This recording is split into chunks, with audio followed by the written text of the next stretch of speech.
Assalamualaikum Ibu. Waalaikumsalam. Ibu, saya Neng Ina. Saya di sini akan memberikan penyuluhan tentang etika batuk dan bersin.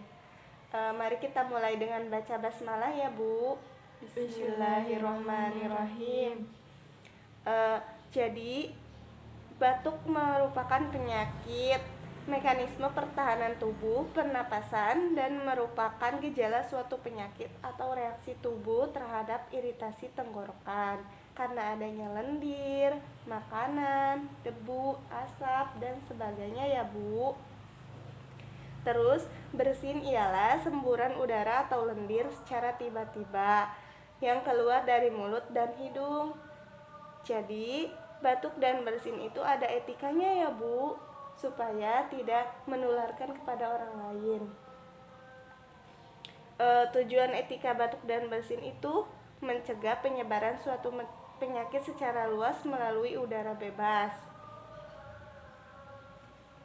Mari kita baca leafletnya ya Bu.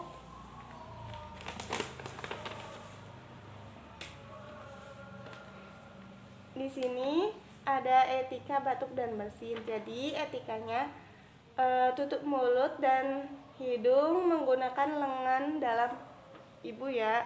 Contohnya gini, haci gitu. Atau enggak bisa tutup hidung dan mulut menggunakan tisu ya Bu.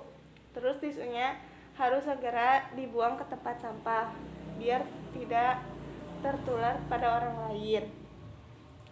Gimana Ibu? Ada yang ditanyakan? Tidak. Terima kasih atas waktunya ya Bu. Kalau begitu saya permisi dulu. Assalamualaikum. Waalaikumsalam.